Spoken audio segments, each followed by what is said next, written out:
ప్రభుత్వం భయాందోళన మానుకోవాలి, నిర్బంధం మానుకోవాలి. అంగన్వాడీ వర్కర్లను బెదిరింప ఆలోచన ఏమాత్రం సరైనది కాదని చెప్పి నేను చెప్పదలుచుకున్నాను.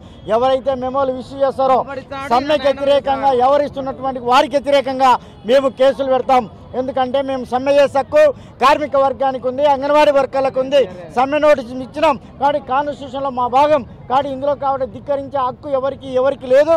కాబట్టి ముందుగానే రాష్ట్ర ప్రభుత్వం ఇప్పటికైనా స్పందించి నిర్బంధానికి పోకుండా, మొండికి పోకుండా, ఇగోకు పోకుండా అంగన్వాడీ వర్కర్ల జీతం వెంటనే పెంచాలని చెప్పి డిమాండ్ చేస్తున్నాం. మున్సిపల్ వర్కర్లు ఈరోజు పీఈ ప్యాడ్ అయితే వాళ్ళు సమ్మె చేస్తూ ఉన్నారు, వారిని పట్టించుకోవడం లేదు. కాబట్టి ఇంత దుర్మార్గమైనటువంటి ప్రభుత్వానికి వ్యతిరేకంగా జీతం పెంచకపోతే పోరాటం చేస్తాం. దానికి రాష్ట్ర ప్రభుత్వమే బాధ్యత వహించాలని చెప్పి సందర్భంగా డిమాండ్ చేస్తున్నాం.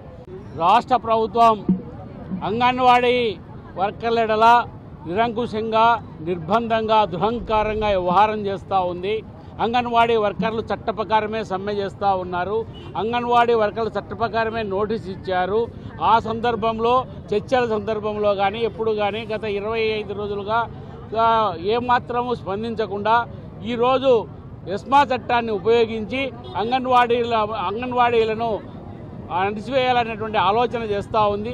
ఇది దుర్మార్గమైనటువంటి విషయం. ఇది ఏ సందర్భంలో కూడా సమ్మెను నిషేధిస్తామని చెప్పి చర్చల సందర్భంలో కానీ మధ్యలో కానీ ఎప్పుడు కానీ నోటీస్ ఇచ్చినప్పుడు కానీ సమ్మెను 6 నెలల పాటు నిషేధిస్తామని చెప్పినటువంటి సంఘటన లేదు. ఎస్మా ప్రయోగం చేసి 6 నెలలు నిషేధిస్తామని చెప్తా ఉన్నారు. కాబట్టి అంగన్వాడీ వర్కర్లు న్యాయబద్ధంగా, చట్టబద్ధంగా సమస్యను పరిష్కరించాలని చెప్తా ఉన్నారు. 10 మెట్లు కిందికి దిగి ఈరోజు 26,000 కనీస వేతనాన్ని కూడా పక్కన పెట్టి ఈరోజు నువ్వు నువ్వు ఇస్తానటువంటి తెలంగాణ కంటే అదనంగా 1000 రూపాయలు ఇస్తానని చెప్పిన జీవోను మాత్రమే అమలుపరచమని చెప్పేసి ఈరోజు అడుగుతూ ఉన్నారు. అదేవిధంగా వాళ్ళు శాంతియుతంగా, ప్రజాస్వామ్యంగా చేస్తూ ఉంటే ప్రభుత్వం భయభ్రాంతులు చేసి నోటీసులు ఇస్తాం, తీసేస్తాం అని చెప్పి చెప్పడం అనేది అవివేకమైనటువంటిది. కాబట్టి చరిత్రలో ఎక్కడ కూడా ఇటువంటి అణిచివేత లేదు. చిరుద్యోగులు, పేద, బడుగు, బలహీన వర్గాలకు సంబంధించినటువంటి మహిళలు వీళ్ళపైన ఈరోజు ప్రభుత్వం బ్రహ్మాస్త్రం ఉపయోగపెట్టడం అనేటువంటిది సరైనది కాదండి. కాబట్టి కేంద్ర ప్రభుత్వాన్ని, రాష్ట్ర ప్రభుత్వాన్ని నేను ఒకటే ప్రశ్న వేస్తా ఉన్నా. ఈ దేశంలో, ఈ రాష్ట్రంలో ప్రజాస్వామ్య ప్రభుత్వాలు ఉన్నాయా, నియంతృత్వ ప్రభుత్వాలు ఉన్నాయో మీరు స్పష్టం చేయాలా. ఎందుకంటే ఈరోజు అంబేద్కర్ ఆకాశాన్ని ఎత్తుతున్నారు, 150 అడుగుల విగ్రహాన్ని విజయవాడలో పెడతా ఉన్నారు. కానీ అంబేద్కర్ రాసిన రాజ్యాంగాన్ని అమలు చేయాల్సిన కేంద్ర రాష్ట్ర ప్రభుత్వాలు వాటిని తుంగలో తొక్కి ఈరోజు అంగన్వాడీ ఆశా వర్కర్లను విధ్వంసం చేయటానికి, వారి ఉద్యమాన్ని నీరు కార్చడానికి మీరు 5వ తేదీ లోపల విధుల్లో చేరాలని డైరెక్షన్ ఇచ్చారు. అది కాలేదని ఎస్మా చట్టం ప్రయోగించారు. ఇప్పుడు షోకాజ్ నోటీసులు ఇస్తామని మీరు బెదిరిస్తూ ఉన్నారు.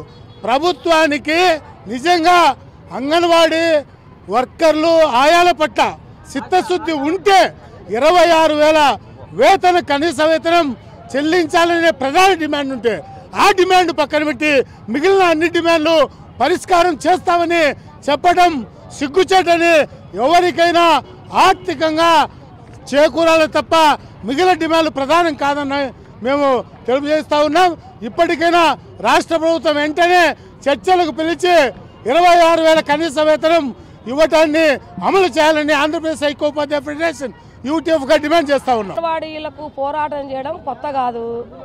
ఈరోజు సజ్జల రామకృష్ణారెడ్డి గారు నిన్న మాట్లాడుతున్నారు, అంగన్వాడీలు రాజకీయ ఉచ్చులో పడి మేము పోరాటం చేస్తున్నామని. ఇది శుద్ధ అబద్ధము, ఇది కరెక్ట్ కాదు. మేము ఏ రాజకీయ పార్టీలకు అనుకూలంగా లేము. మాకు ట్రేడ్ యూనియన్లు సిఐటియు, ఏఐటిసి, ఆ ట్రేడ్ యూనియన్ ఆధ్వర్యంలో మేము పోరాటాలు చేస్తాం ఎప్పుడైనా. ఇదేం కొత్తగా చేయనటువంటి పరిస్థితి.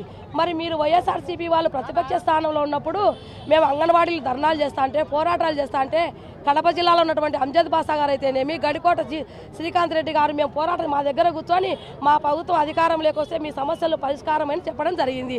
కాబట్టి ఏ ప్రభుత్వమైనా ఏ పార్టీ అయినా ప్రతిపక్ష స్థానంలో ఉన్నప్పుడు అంగన్వాడీనే కాదు, ఏ కార్మికుడు పోరాటం చేసినా, ఉద్యమాలను చేసినా, ఎవరికి అన్యాయం జరిగినా మేముండా మీకు అండగా ఉండని చెప్పి వారు చెప్పడం జరుగుతుంది. అంతే తప్ప నుంచి మేము పిలిపించింటే తప్పు, అంగన్వాడీ మీరు రాని సపోర్ట్ అని ఎక్కడైనా కనుక్కోండి. మేమేమైనా సపోర్ట్ అడిగినా ఏ రాజకీయ పార్టీని మేము అడగలేదు.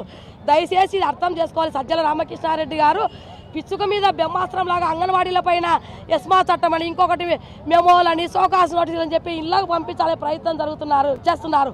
భారతదేశంలో ఎక్కడే కానీ ఇట్లా చేసినటువంటి పాపాలు ఏ పార్టీ చేయలేదు. మరిన్ని వీడియోస్ కోసం ఛానల్ ని సబ్స్క్రైబ్ చేయండి. లేటెస్ట్ అప్డేట్స్ కోసం వాట్సాప్ ఛానల్ ని ఫాలో చేయండి. అండ్ లింక్ డిస్క్రిప్షన్ లో ఉంది.